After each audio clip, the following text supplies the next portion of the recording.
Assalamualaikum warahmatullahi wabarakatuh. Wassalatu wassalamu ala asyrofil anbiya'i wal mursalin sayyidina wa maulana Muhammadin wa ala alihi washabihi ajmain. Kami dari kelompok 1 Pendidikan Luar Biasa Universitas PGRI Yogyakarta akan menyampaikan materi tentang sumber ajaran Islam. Kami beranggotakan 4 orang, yaitu 1. Aldika Rahmatullah, 2. Dimas Adi Prakoso, 3. Himatul Hasanah, dan 4. Lucy Kinensi. Tugas ini kami sampaikan untuk memenuhi penilaian mata kuliah pendidikan agama Islam yang diampu oleh Bapak Arif Febrianto, MPDI. Dalam menentukan atau menetapkan hukum-hukum ajaran Islam, para mujtahid telah berpegang teguh kepada sumber-sumber ajaran Islam. Sumber pokok ajaran Islam adalah Al-Quran yang memberi sinar pembentukan hukum Islam sampai akhir zaman. Di samping itu, terdapat as-sunnah atau al-hadis sebagai penjelas Al-Quran terhadap hal-hal yang bersifat umum. Selain itu, para mujtahid pun menggunakan ijtihad sebagai salah satu acuan dalam menentukan atau menetapkan suatu hukum. Untuk itu, perlu adanya penjabaran tentang sumber-sumber ajaran Islam tersebut seperti Al-Quran, hadis, dan ijtihad, agar mengerti serta memahami pengertian serta kedudukan dalam menentukan suatu hukum ajaran Islam. Pengertian sumber ajaran Islam. Agama Islam memiliki aturan-aturan sebagai tuntunan hidup kita dalam berhubungan dengan manusia atau yang kita sebut hablum minan nas, dan hubungan dengan Sang Khalik Allah Subhanahu wa taala yang kita sebut hablum minallah. Dan tuntunan itu kita kenal dengan hukum Islam atau syariat Islam atau hukum Allah Subhanahu wa taala. Sebelum kita lebih jauh mengenai sumber-sumber syariat Islam, terlebih dahulu kita harus mengetahui definisi dari hukum dan hukum Islam atau syariat Islam. Hukum artinya menetapkan suatu atas sesuatu atau meniadakannya.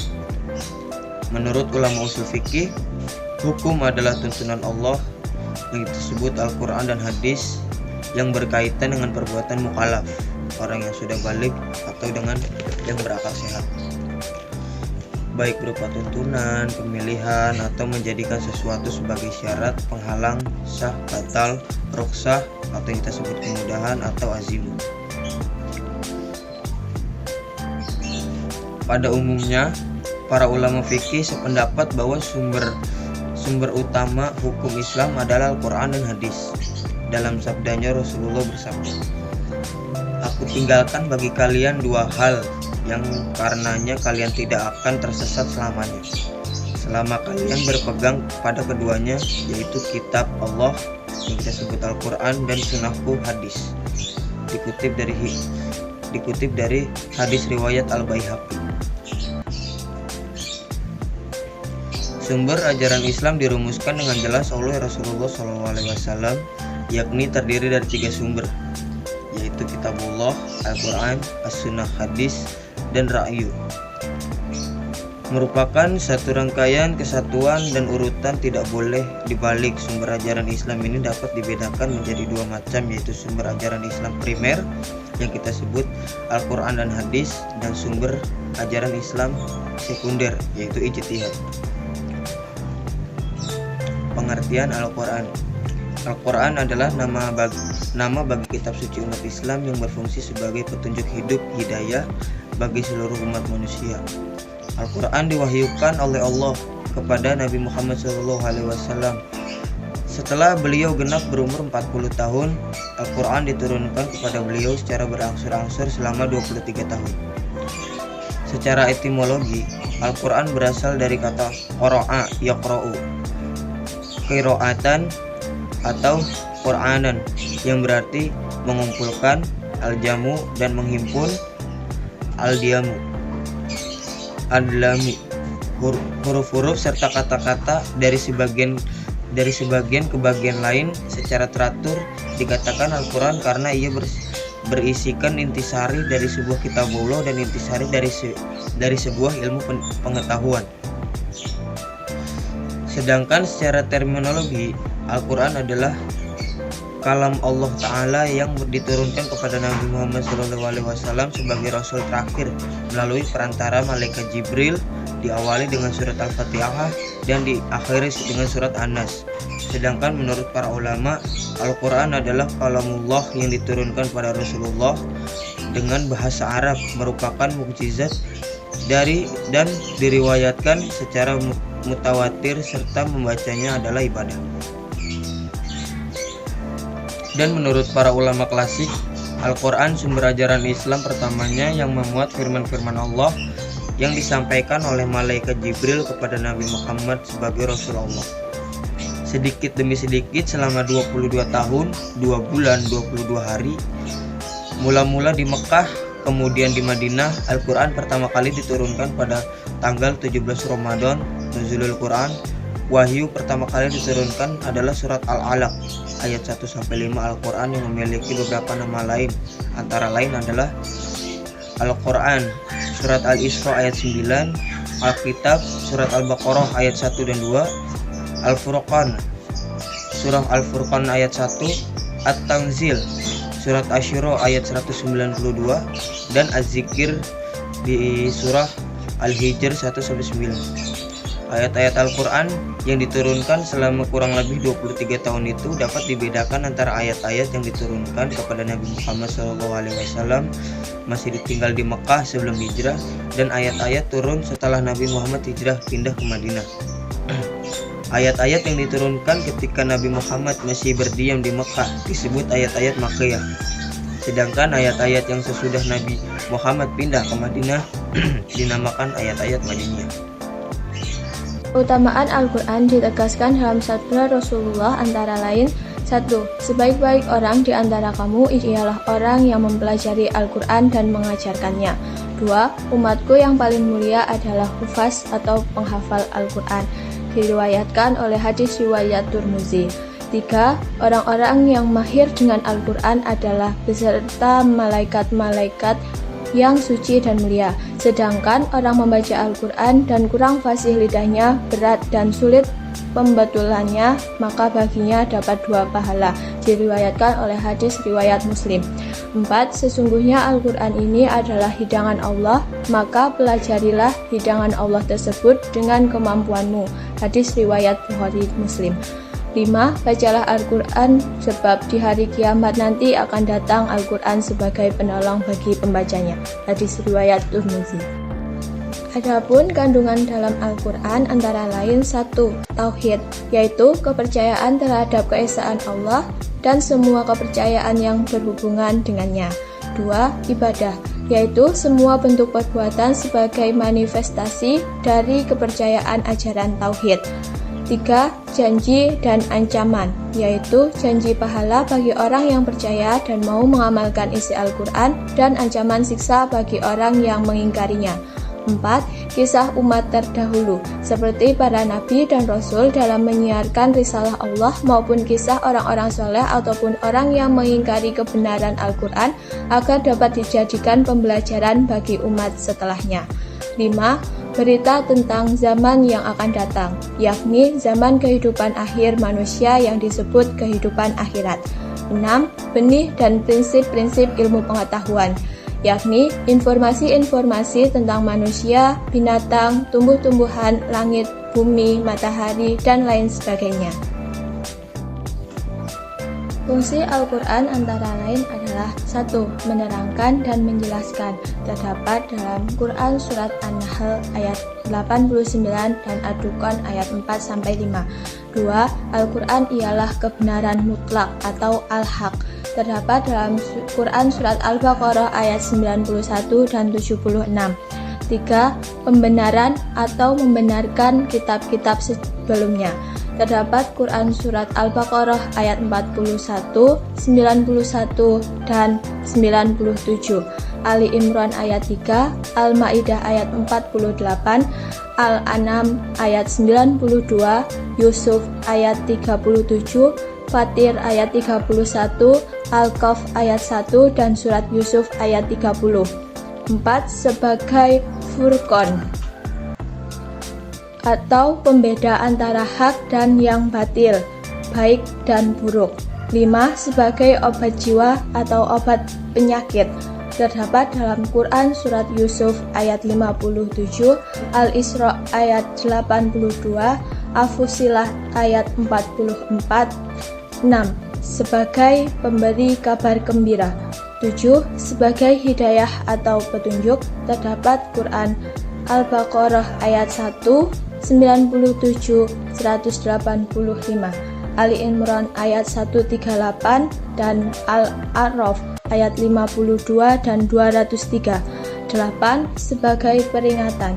9. Sebagai cahaya petunjuk. Terdapat dalam surat Al-Asyura ayat 52. 10. Sebagai pedoman hidup. Terdapat dalam surat Al-Jaziyah ayat 20. Al-Quran mengandung 3 komponen dasar hukum, yaitu yang pertama, ada hukum i'tiqadiyah, yakni hukum yang mengatur hubungan rohaniah manusia dengan Allah Subhanahu wa Ta'ala dan hal-hal yang berkaitan dengan akidah atau keimanan. Hukum ini tercermin dalam rukun iman. Ilmu yang mempelajarinya disebut ilmu tauhid, ilmu ushuluddin, atau ilmu kalam. Yang kedua, ada hukum amaliyah, yakni hukum yang mengatur secara lahiriah hubungan manusia dengan Allah Subhanahu wa Ta'ala, antara manusia dengan sesama manusia, serta manusia dengan alam sekitar. Hukum amaliyah ini tercermin dalam rukun Islam dan disebut hukum syara atau syariat. Adapun ilmu yang mempelajarinya disebut ilmu fikih. Yang ketiga, ada hukum hulukiyah, yakni hukum yang berkaitan dengan perilaku normal manusia dalam kehidupan, baik sebagai makhluk individual atau makhluk sosial. Hukum ini tercermin dalam konsep ihsan. Adapun ilmu yang mempelajarinya disebut ilmu akhlak atau tasawuf. Sedangkan khusus hukum syara dapat dibagi menjadi 2 kelompok, yakni yang pertama ada hukum ibadah, yaitu mencakup hubungan vertikal atau dalam bahasa Arab biasa disebut dengan hablum minallah. Hukum yang mengatur hubungan manusia dengan Allah Subhanahu wa Ta'ala, misalnya sholat, puasa, zakat, haji, dan kurban. Lalu yang kedua ada hukum muamalat, yaitu hukum yang mengatur manusia dengan sesama manusia dan alam sekitarnya. Pada dasarnya, hukum tersebut bisa dikatakan sebagai hablum minannas. Yang termasuk ke dalam hukum muamalat adalah sebagai berikut. Ada hukum munakahat atau pernikahan, hukum faraid atau waris, hukum jinayat atau pidana, hukum hudud atau hukuman, hukum jual beli dan perjanjian, hukum tata negara atau kepemerintahan, hukum makanan dan penyembelihan, hukum aqdiyah atau pengadilan, hukum jihad atau peperangan, hukum dauliyah atau antarbangsa, as-sunnah atau al-hadis. Ditinjau dari segi bahasa, terdapat perbedaan arti antara kata sunnah dengan hadis.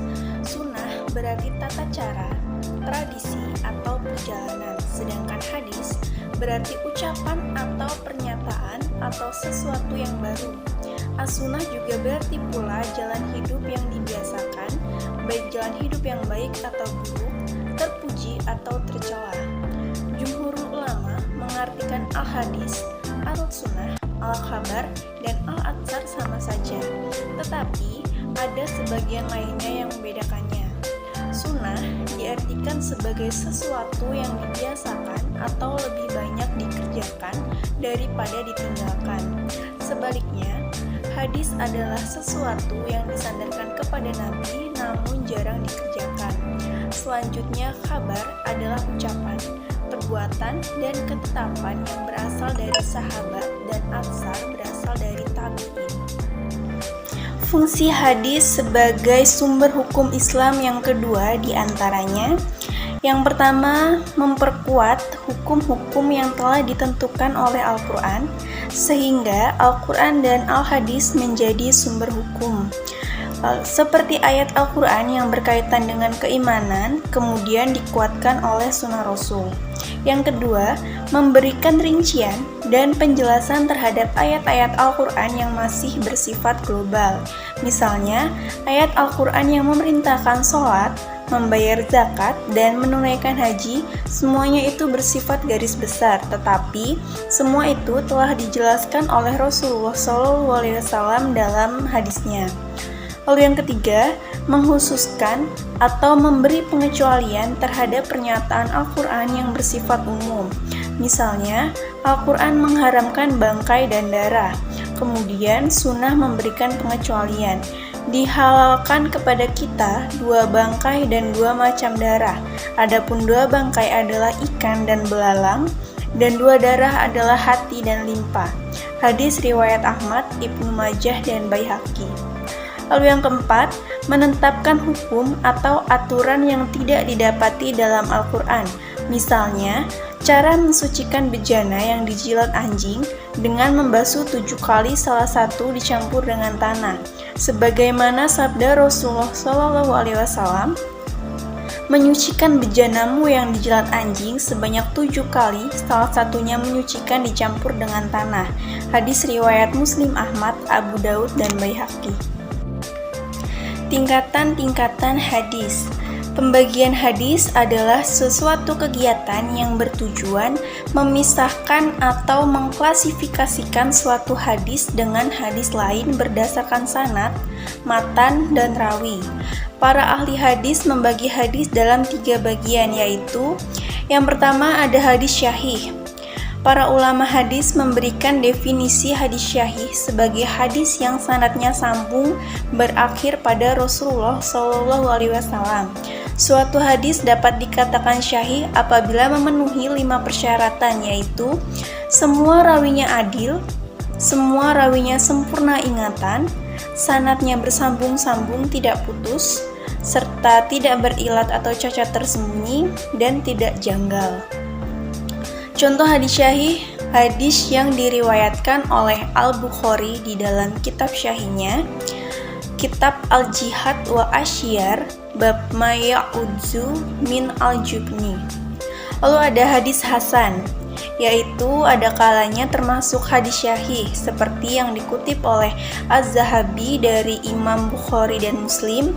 Ada kalanya pula termasuk hadis dhaif yang tidak boleh diamalkan begitu saja, tetapi menurut Ahmad bin Hanbal lebih layak untuk diamalkan daripada qiyas. Hadis hasan hampir sama dengan hadis syahih, hanya saja terdapat perbedaan dalam soal ingatan perawi. Pada hadis syahih, ingatan atau daya hafalannya harus sempurna, sedangkan pada hadis hasan, ingatan atau hafalannya kurang sempurna.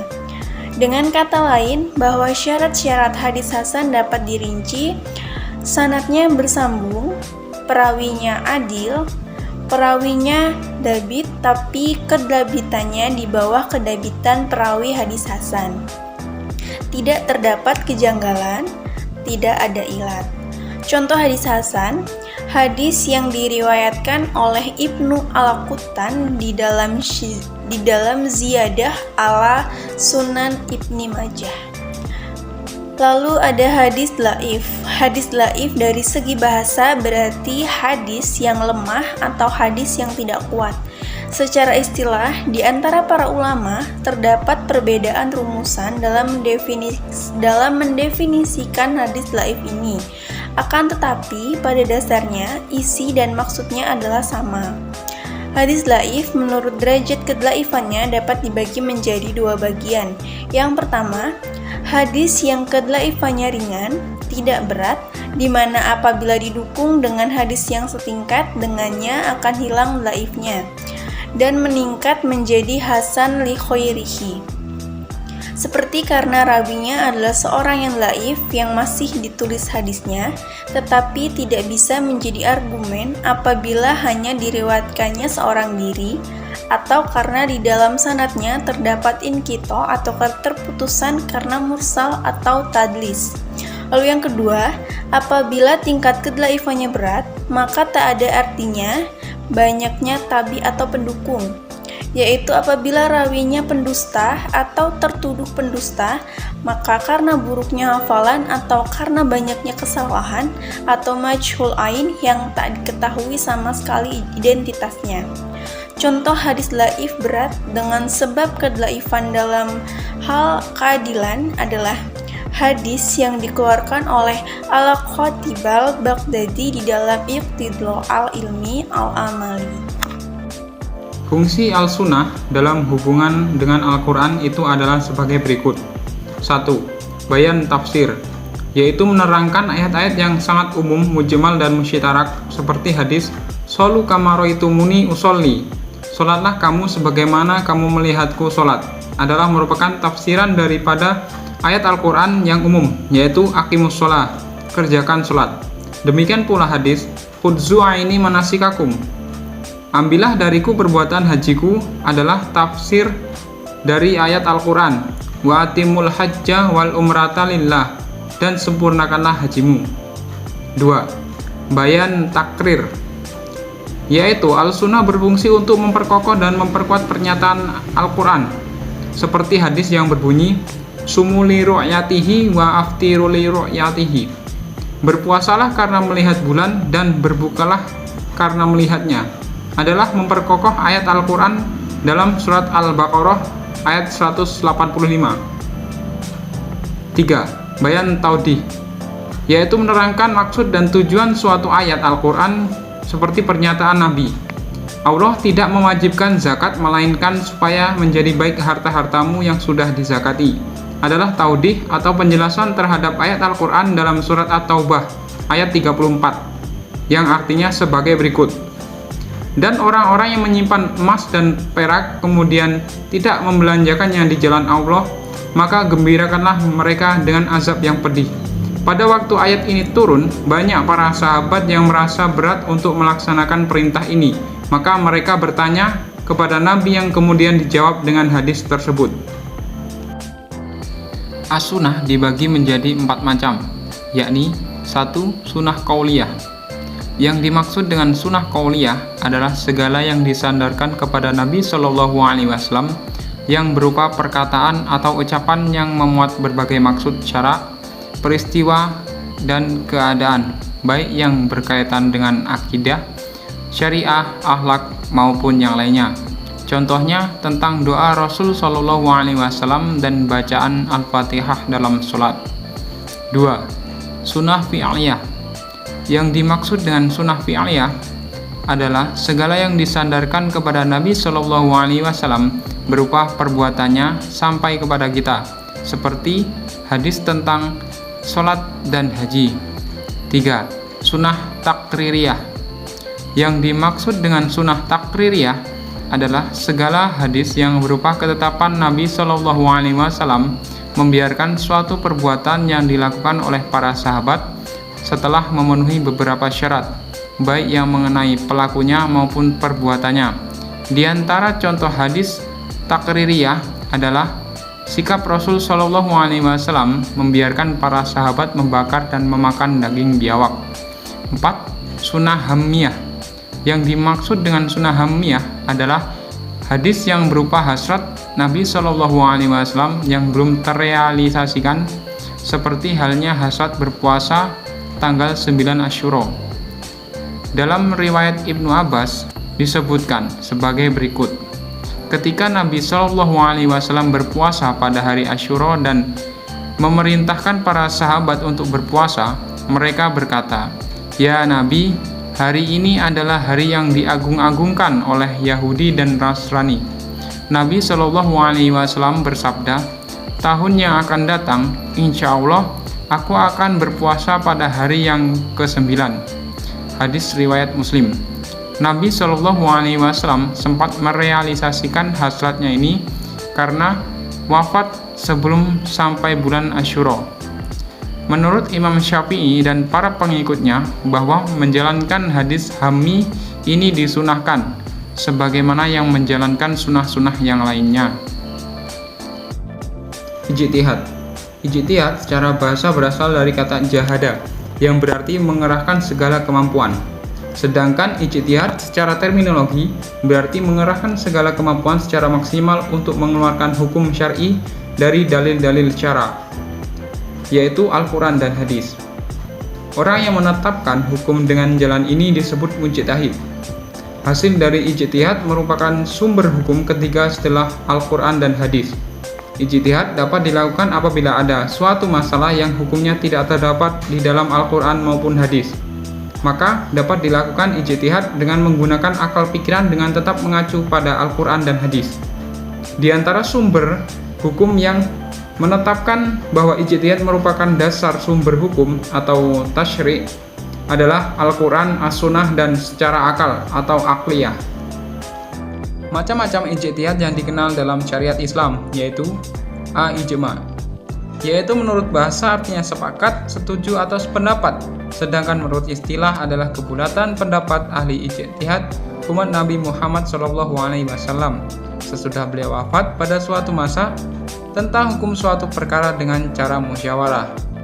Hasil dari ijma' adalah fatwa, yaitu keputusan bersama para ulama dan ahli agama yang berwenang untuk diikuti seluruh umat.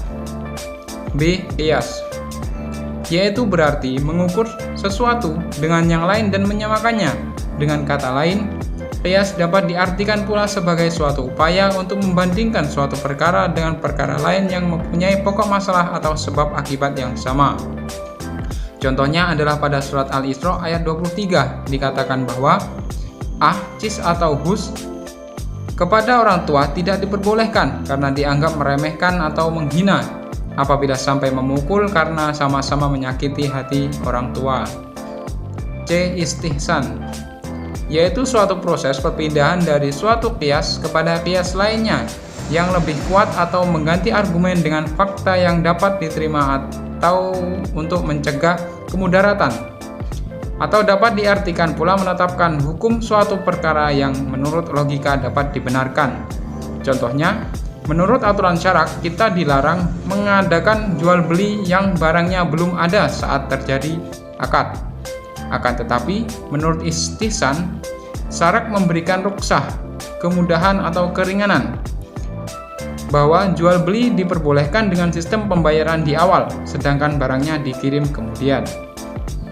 D. Mushalat murshalah, yaitu menurut bahasa berarti kesejahteraan umum.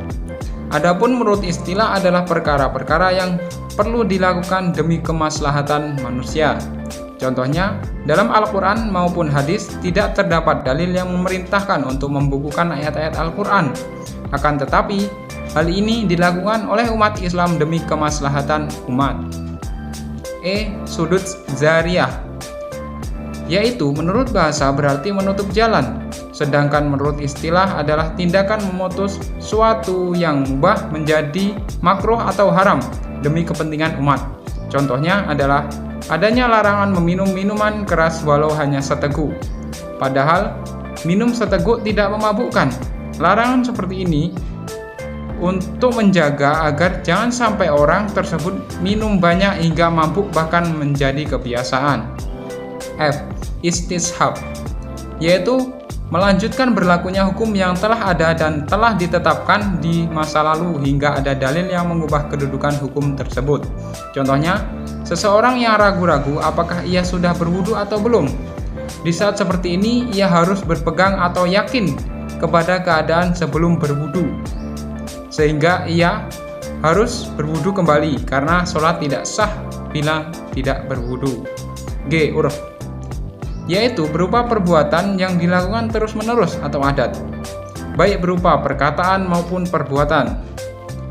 Contohnya adalah dalam hal jual beli, si pembeli menyerahkan uang sebagai pembayaran atas barang yang telah diambilnya tanpa mengadakan ijab qabul karena harga telah dimaklumi bersama antara penjual dan pembeli. Fungsi ijtihad antara lain sebagai berikut. 1. Memberikan kebebasan berpikir kepada manusia untuk memecahkan beragam persoalan yang dihadapi dengan akal pikiran yang sesuai dengan ketentuan hukum Islam. 2. Memberikan kebebasan berpikir kepada umat Islam untuk kembali mengkaji hukum-hukum Islam yang telah lalu, sehingga hukum tersebut tetap dapat digunakan untuk masa kini. 3. Agar tidak terjadi kemandekan cara berpikir umat Islam dan menghindari segala bentuk taklid atau mengikuti dengan cara apa adanya. 4. Untuk memberikan kejelasan hukum terhadap persoalan-persoalan yang tidak ada ketentuan hukum sebelumnya. Sekian yang dapat kami sampaikan. Ada kurang dan lebihnya kami mohon maaf. Semoga apa yang kami sampaikan dapat bermanfaat bagi kita semua. Wabillahi taufik wal hidayah. Wassalamualaikum warahmatullahi wabarakatuh.